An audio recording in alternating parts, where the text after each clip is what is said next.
Assalamualaikum warahmatullahi wabarakatuh. Selamat pagi anak-anak. Pada kesempatan hari ini, perkenalkan saya Ibu Nurul Badriah dari SDN Salatiga 12 akan membersamai kalian dalam belajar tentang tema 9, Gayanya Negeriku, subtema 1, Kekayaan Sumber Energi di Indonesia, muatan pembelajaran IPS.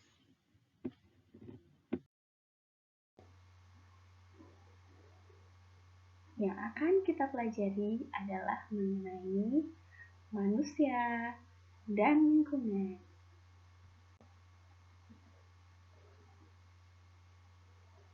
Kompetensi dasar yang kita pelajari yaitu mengidentifikasi karakteristik, ruang, dan pemanfaatan sumber daya alam untuk kesejahteraan masyarakat dari tingkat kota atau kabupaten sampai tingkat provinsi. Intinya, yang akan kita pelajari adalah 1. Tentang pengertian lingkungan. Yang kedua, tentang fungsi lingkungan bagi kehidupan. Yang ketiga, jenis kegiatan ekonomi berdasarkan sumber daya alam. Dan yang keempat, simpulan.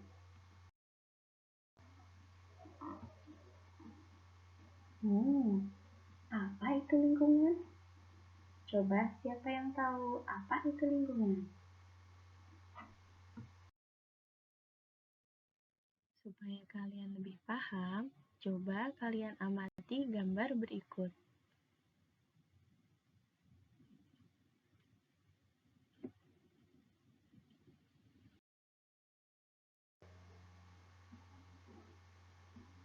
Lingkungan adalah segala sesuatu yang ada di sekitar manusia yang mempengaruhi kehidupan manusia.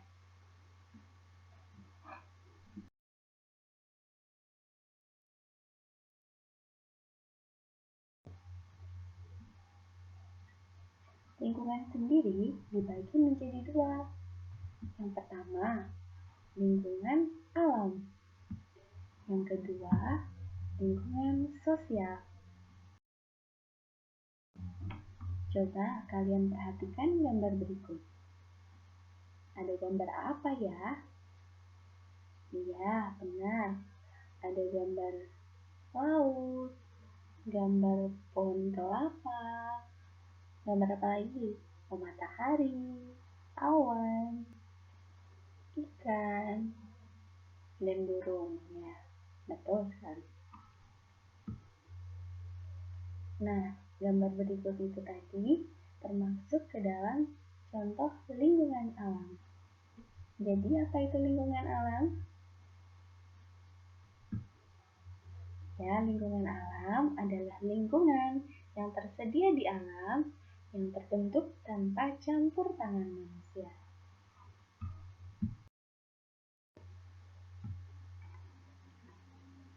Lingkungan alam terdiri dari 2 unsur.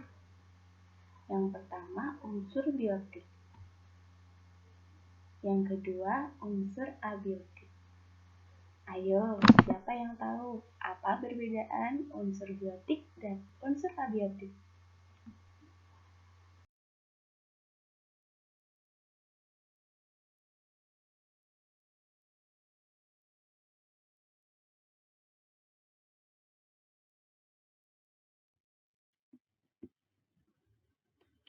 Satu, unsur biotik.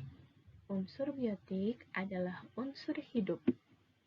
Contohnya seperti mikroorganisme, tumbuhan, dan hewan.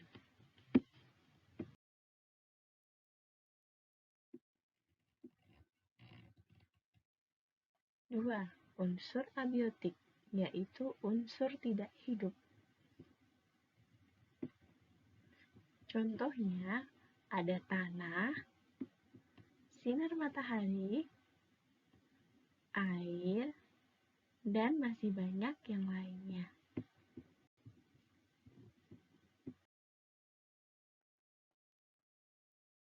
Lingkungan kan tadi dibagi menjadi dua ya anak-anak. Yang pertama lingkungan alam, yang kedua tentang lingkungan sosial. Tahukah kamu apa itu lingkungan sosial? Iya, lingkungan sosial adalah lingkungan tempat beraktivitas sehari-hari. Sekarang kita akan belajar mengenai fungsi lingkungan bagi kehidupan. Fungsi lingkungan bagi kehidupan yang pertama adalah sebagai tempat mencari makan. Petani memperoleh sumber penghidupannya dari lahan pertanian, seperti pada gambar pertama. Kemudian, nelayan memperoleh sumber penghidupannya dari laut, yaitu dari menangkap ikan. Kemudian yang ketiga, Pak Tukang memperoleh nafkahnya dari mengolah bahan-bahan kayu.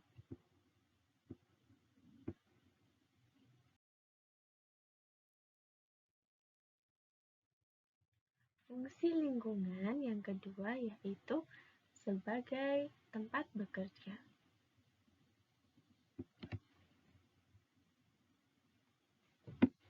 Setiap manusia melakukan berbagai aktivitas untuk mencari nafkah. Berbagai aktivitas tersebut menimbulkan terjalinnya interaksi sosial. Hal ini juga menunjukkan ketergantungan antar manusia dengan sesamanya, yang biasa disebut manusia itu sebagai makhluk sosial karena bergantung pada manusia yang lain. Melalui interaksi sosial, manusia mampu mencapai kesejahteraan hidupnya.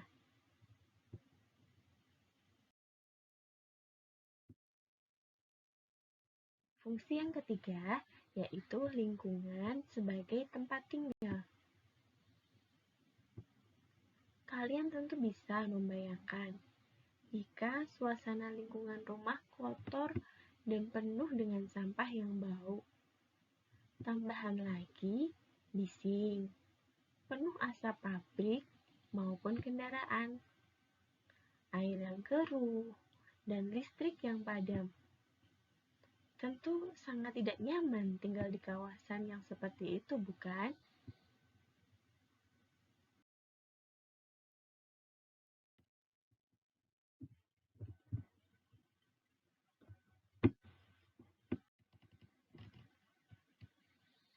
Perhatikan gambar-gambar berikut. Nah, seperti manusia, hewan maupun tumbuhan juga tidak mampu bertahan hidup jika keadaan lingkungannya berubah. Misalnya saja, ikan tidak dapat bertahan hidup di daratan. Namun dia akan lincah jika hidup di air. Sama saja seperti kambing. Kambing dapat hidup dengan baik jika hidup di daratan, sedangkan jika dia habitatnya berganti ke air, dia akan mati, sama halnya seperti ikan.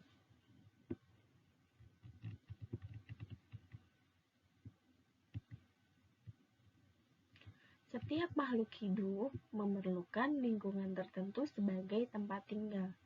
Jadi antar satu dengan yang lainnya tidak sama.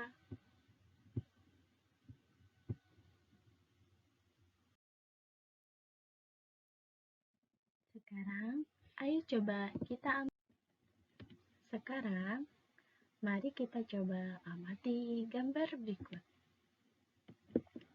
Gambar apa itu? Iya, di sana ada gambar seorang petani yang sedang memanen padi. Mereka bekerja keras memenuhi kebutuhan makanan untuk manusia. Menjadi petani banyak dilakukan oleh masyarakat yang tinggal baik di pegunungan, di dataran tinggi, maupun di dataran rendah.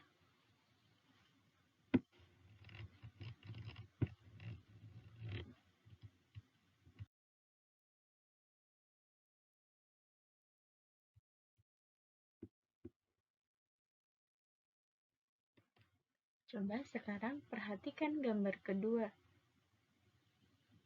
Gambar apa itu?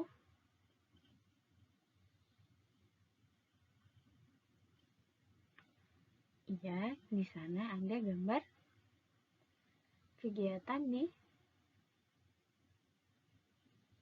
di daerah pesisir pantai. Ya, betul. Mereka banyak menjadi apa? Iya, mereka banyak menjadi nelayan. Masyarakat yang tinggal di daerah pesisir pantai, mereka banyak menjadi nelayan. Mereka semua bekerja keras juga untuk memenuhi kebutuhan hidupnya sendiri dan masyarakat luas. Hal ini menunjukkan adanya keterkaitan daerah dan sumber daya alam dengan aktivitas manusia. Contohnya tadi, masyarakat yang tinggal di daerah pantai seperti pada gambar, dia mengolah hasil-hasil laut untuk nantinya dimanfaatkan sebagai sarana untuk memenuhi kebutuhan hidupnya.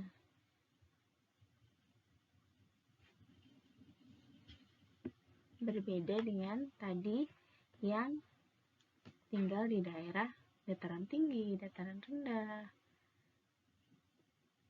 Mereka mengolah tanah untuk dijadikan lahan pertanian maupun lahan perkebunan.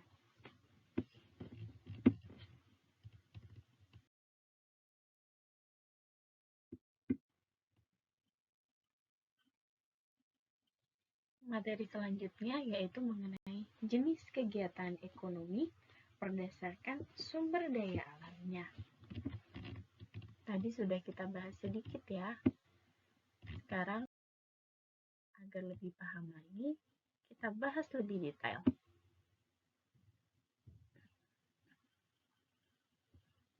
Yang pertama, masyarakat yang tinggal di daerah pantai.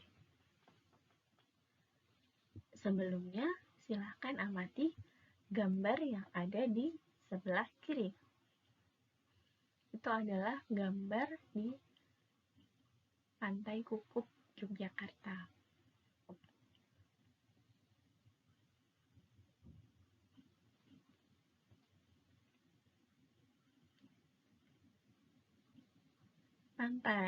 Pantai sendiri merupakan batas pertemuan antara daratan dengan lautan. Itu disebut pantai.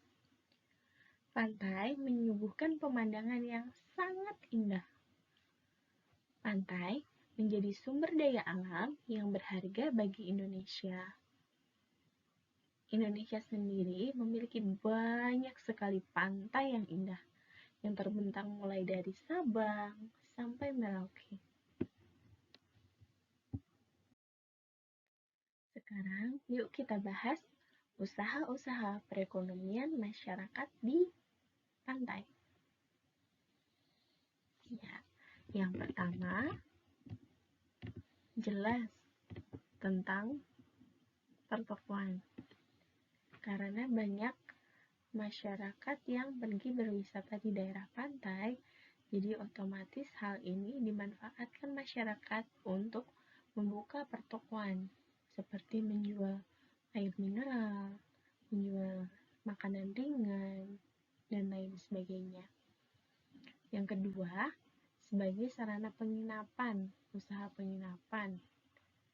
Yang ketiga, jasa pemandu wisata. Karena kebanyakan wisatawan kurang paham daerah sana, jadi sangat diperlukan pemandu wisata. Yang keempat, jasa penyewaan alat-alat diving maupun alat-alat snorkeling. Tergantung pantainya masing-masing ya. Yang kelima, jasa penyewaan tikar dan payung. Banyak sekali berjajaran di tepi pantai, jasa-jasa penyewaan tikar dan payung. Yang keenam, jasa penyewaan perahu.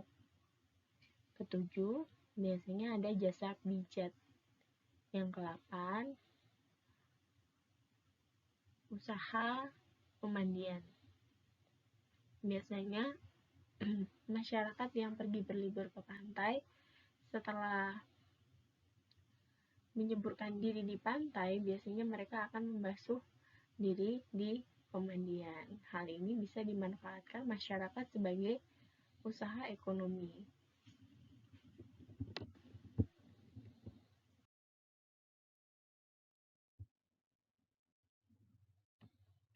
Selanjutnya yang kedua,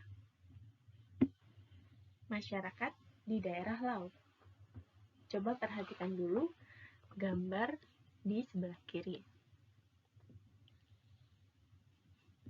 Gambar apa itu? Iya, di sana ada gambar para nelayan yang sedang menangkap ikan. Nah, potensi perikanan laut di Indonesia sangatlah besar. Hal ini karena sebagian besar wilayah Indonesia adalah lautan. Laut memiliki banyak sekali potensi.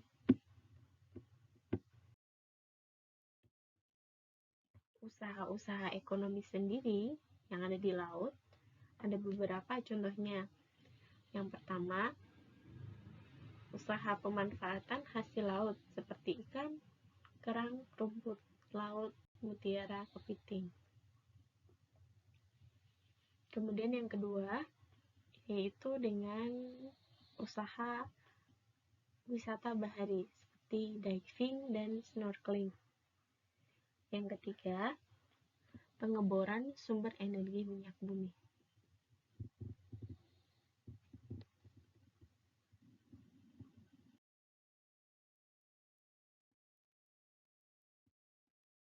Tiga, masyarakat daerah sungai. Sungai merupakan lingkungan alam yang sangat penting. Bagi sebagian orang, sungai digunakan sebagai sumber air bagi kehidupannya. Namun, bagi sebagian orang yang lain, sungai juga digunakan sebagai sumber pengairan atau irigasi bagi pertaniannya. Sungai yang dibendung dapat dialirkan ke sawah-sawah. Sungai juga menjadi jalur transportasi bagi masyarakat.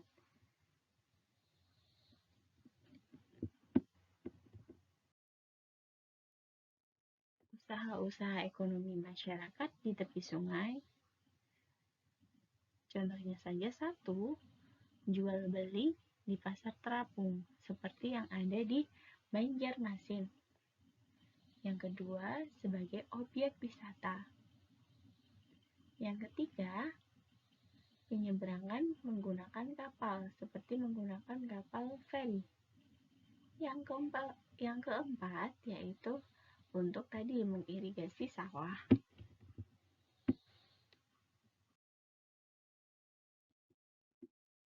4. Masyarakat dataran tinggi. Perlu kalian pahami dulu, dataran tinggi itu merupakan wilayah datar yang memiliki ketinggian lebih dari 400 meter di atas permukaan air laut. Sekarang kita bahas usaha-usaha ekonomi masyarakat di daerah dataran tinggi.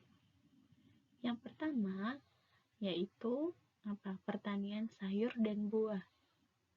Tertentu ya, tidak semua sayur dan buah dapat hidup dan berkembang dengan baik di dataran tinggi. Misalnya saja sayur yang bisa hidup di daerah tinggi, ada wortel, ada kentang, ada kol, kemudian buah.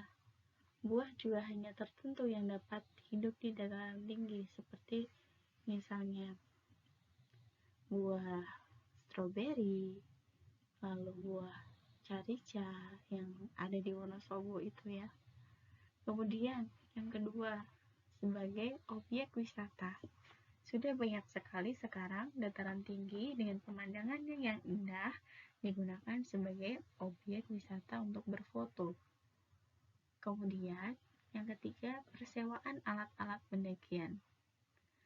Maraknya hobi anak-anak muda sekarang yaitu mendaki gunung membuat persewaan alat-alat pendakian sangat ramai diminati. Kemudian yang keempat, sebagai usaha ekonomi apa yang dapat, yaitu outbound camp.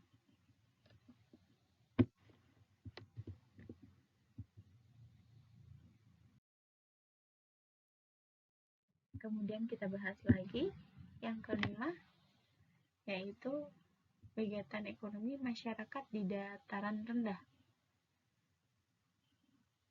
Dataran rendah sendiri merupakan bagian dari daratan yang memiliki ketinggian antara 0 sampai 200 meter di atas permukaan laut.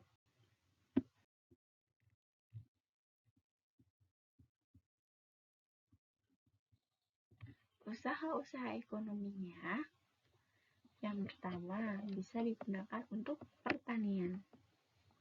Misalnya bertani padi, bertani kedelai, bertani kacang hijau, jagung, dan lain sebagainya. Kemudian yang kedua bisa digunakan sebagai industri.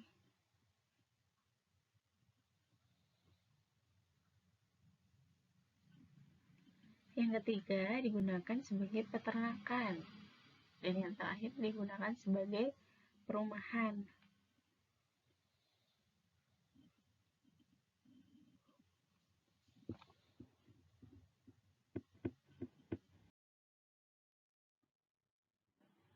Nah, apa yang kalian pelajari hari ini? Oke, Bundro catatkan ya. Simpulan untuk hari ini yang pertama tadi tentang pengertian lingkungan. Masih ada yang ingat apa itu pengertian lingkungan? Ya, pengertian lingkungan adalah segala sesuatu yang ada di sekitar manusia dan mempengaruhi hidup manusia. Yang kedua tadi, lingkungan dibagi dua, yaitu lingkungan alam dan lingkungan sosial. Kemudian yang ketiga, kita belajar tentang lingkungan alam yang dibagi menjadi dua komponen, yaitu komponen biotik, komponen hidup ya, dan komponen abiotik atau komponen mati. 4. Usaha-usaha ekonomi berdasarkan sumber daya alamnya dibagi 5. Tadi yang pertama, masyarakat daerah pantai, 2. masyarakat daerah laut, 3. masyarakat daerah sungai, 4. masyarakat dataran tinggi, yang masyarakat dataran rendah. Kita paham ya hari ini ya? Oke, kalau sudah paham, tidak ada pertanyaan, mari kita akhiri pembelajaran hari ini. Wassalamualaikum warahmatullahi wabarakatuh.